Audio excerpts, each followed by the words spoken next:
आज हम बात करेंगे वास्तु से रिलेटेड। अपना क्या है कि कभी न्यूमरोलॉजी और कभी वास्तु मिक्स में चलता रहता है। तो आज हम बात करेंगे वास्तु से संबंधित। वास्तु में अगर आप नया मकान बना रहे हैं, आपका प्लॉट साइज जो भी है, प्लॉट का डायरेक्शन साउथ फेसिंग है। अगर आप साउथ फेसिंग डायरेक्शन वाला मकान बना रहे हैं तो मेरी अगर आप दो सलाह मानेंगे तो जीवन में हमेशा खुश रहेंगे। साउथ फेसिंग मकान हमेशा प्रॉब्लम ही क्रिएट करते हैं। ज़्यादातर केस में देखा गया है कि प्रॉब्लम ही होती है। वैसे अगर आप साउथ फेसिंग मकान बना रहे हैं तो साउथ फेसिंग रिलेटेड ही बिजनेस करें। उसके लिए मैं अलग से वीडियो बनाऊंगा कि क्या क्या व्यापार हो सकते हैं साउथ फेसिंग के। लेकिन अभी हम बात कर रहे हैं दो ऐसे सूत्रों के बारे में, जो सूत्र अगर आप उस मकान बनाने में लगाएंगे तो आपका जीवन स्मूथ, हैप्पी और मज़ेदार निकलेगा। ठीक है सर। तो आपको क्या है, आपका जो प्लॉट साइज़ है उसको डिवाइड बाय 9 करना है। आपके प्लॉट साइज का जैसे 40 फीट आ रहा है साउथ फेसिंग, तो 40 को विभाजित करना है 9 भागों में। अप्रोक्सीमेटली वो आएगा 4 के आसपास। तो 4 फीट के आसपास आएगा। तो पहला पद 4 का हो गया, फिर दूसरा पद भी 4 का हो गया, तीसरा पद भी 4 का हो गया। आपका दरवाज़ा होना चाहिए चौथे पद में। आपने आपके प्लॉट की साइज को 9 भागों में विभाजित किया है। जो चौथा हिस्सा आएगा वहाँ आपको दरवाज़ा रखना है। ये पहला सूत्र है, ये आपने कर लिया तो बहुत सारी समस्याओं से आप बाहर आ चुके हैं। जो समस्याएं आ सकती थी आपके जीवन में, उससे पहले ही आपने उन पे विजय पा ली है। तो चौथे पद में आप डोर रखें। और चौथा पद कैसे निकालना है, डिग्री वाइज निकालना है। डिग्री भी समझें। अगर आप नहीं समझ पा रहे हैं तो किसी वास्तुविद से, वास्तुकार से कंसल्टेंट कर सकते हैं, उनसे मिल सकते हैं और जानकारी। मेरा मकसद आपका पैसा निकलवाना नहीं है। मेरा मकसद ये है कि आप तक वो जानकारी पहुँचे और वो आप घर बैठे उसको कर सकते हैं। तो कोई बड़ा काम नहीं है, कंपास से निकाल लें। और एग्जैक्ट अगर साउथ फेसिंग मिल रहा है तो एग्जैक्ट में आप वैसे ही उसका डायरेक्शन निकाल लेंगे। अगर थोड़ा बहुत घुमा हुआ है तो डिग्री निकालना, किसी भी आप आर्किटेक्ट इंजीनियर को बुला करके उसकी डिग्री निकलवा लें। उसके बाद आप चौथे पद में उसका डोर रखें। पहली बात तो मेरी यहाँ कंप्लीट हो गई। दूसरा मैं आपको ये कह रहा हूँ, क्योंकि देखो साउथ फेसिंग आपने बना रहे हो और आप तक ये वीडियो पहुँच रहा है, मेरा सब्सक्राइब चैनल मत करना, लाइक भी मत करना, कुछ नहीं चाहिए आपका। ये आप इसको और क्रॉस चेक करें और आप चौथे पद में ही उसका डोर डालें।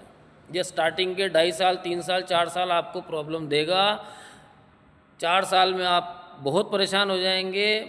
आप समझेंगे कि भाई मेरा डोर गलत हो गया, फिर वास्तु वाले को बुलाएंगे ये भी गलती ना करें। 2.5 साल, 3 साल आपको प्रॉब्लम देगा, लेकिन उसके बाद में जो आपकी प्रोग्रेस होगी उसको दुनिया देखेगी। उसको दुनिया देखेगी। ये वास्तु कह रहा, मैं नहीं कह रहा हूँ। और हमने काफ़ी हाउसेज में देखा हुआ है, काफ़ी लेट जाके प्रोग्रेस हुआ, लेकिन बहुत हाइट पे गए लोग। तो चौथे पद का इस्तेमाल करें। चौथा पद में आपको दरवाज़ा रखिए। अगर आपका प्लॉट साइज छोटा है, 10-20 फीट का है, 15 फीट का, 12 फीट का, आजकल छोटे मकान भी हो रहे हैं, तो उसमें अगर आपको दिक्कत आती है तो आपको 5वें पद की तरफ नहीं बढ़ना है। अगर आपका गेट की जगह फीट, 1.5 फीट, 2 फीट आ रहा है, 3 फीट आ रहा है ना, आप गेट और बड़ा रखना चाह रहे हैं, तो उसको आप तीसरे पद को चौथे में शामिल कर लें। तीसरे पद की तरफ मतलब ईस्ट वाले डायरेक्शन की तरफ बढ़ें, वेस्ट की तरफ ना बढ़ें। ठीक है साथियों। अब हम बात करेंगे आपकी जो नींव लगी है, 40 फीट वाली दीवार की जो नींव है और उस पर जो कंस्ट्रक्शन हो रहा है, और आपका दरवाज़ा भी हो चुका है, दरवाज़ा बन चुका है। बहुत सारी बार क्या करते हैं लोग, उस दरवाजे को खूबसूरत बनाने के लिए उसके सामने 2 पिलर खड़े करके, थोड़ा सा आरसीसी स्लैब डाल करके दक्षिण दिशा की तरफ एक्सटेंड कर देते हैं उसको, बिल्डिंग को। मतलब बाहर निकल करके कुछ डिज़ाइन कर देंगे, कुछ पिलर लगा करके कुछ टीन शेड बना देंगे, कुछ अलग से कुछ करके, मतलब आप दक्षिण दिशा की तरफ बढ़ जाएंगे। पूरा बिल्डिंग तो नहीं बढ़ रहा, लेकिन 40 फीट का जो नींव है वहाँ पे दीवार खड़ी कर लिया आपने और सारा कुछ हो गया, लेकिन गेट के सामने थोड़ा सा डिजाइनिंग कुछ करने के लिए आपने 2 पिलर ला करके थोड़ा सा आरसीसी डाल करके कुछ जीना वगैरह बना करके या पोर्च एरिया बना दिया आपने, वहाँ पे ग्लासेस लगा दिए, आप साउथ की तरफ बढ़ गए। या आपने क्या किया, आपने प्रॉब्लम को इन्विटेशन दे दिया, आइए और हमें डिस्टर्ब कीजिए।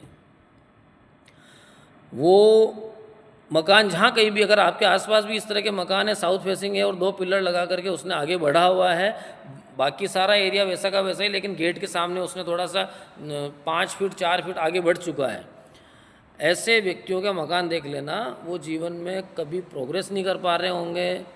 और यहाँ तक कहूँगा मैं कि साउथ फेसिंग में इस टाइप के मकान और साउथ वेस्ट कॉर्नर के जो डोर हैं वो मकान, मतलब कि आपका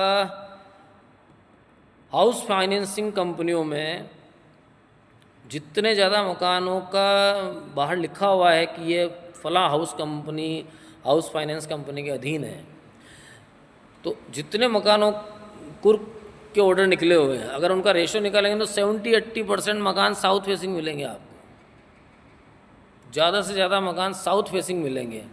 और उनमें भी जो साउथ फेसिंग में भी सेंटर से वेस्ट की तरफ जो डोर हैं वो ज़्यादा मिलेंगे, उसमें भी अगर आप और फाइल को अगर और रेशो निकालने का प्रयास करोगे तो साउथ वेस्ट डोर वाले ज़्यादा मिलेंगे। साउथ वेस्ट डोर अच्छे अच्छे संत लोग, तांत्रिक लोग, बड़े बड़े ज्ञानी लोगों भी नहीं पचा पाए हैं, उनको भी प्रॉब्लम फेस हुई है। आप हमारे गुरुजी ने सिखाया है कि साउथ वेस्ट का जो डोर है, ऐसा मकान अगर आपको कोई 2 करोड़ 4 करोड़ रुपए दे करके फ्री में मकान दे रहा हो तब भी नहीं लेना है, इतना बड़ा प्रॉब्लम है। तो अगर ऐसा मकान किसी को अनफॉर्चुनेटली मिला हुआ है तो उसको प्रॉब्लम आ रही है, उसको जानकारी भी नहीं है, तो प्रॉब्लम्स इस वजह से आ रही है कि वो सेंटर से वेस्ट की तरफ जितने भी डोर हैं वो सारे पद में एक से बढ़कर एक राक्षस के डोर हैं, बहुत बड़े बड़े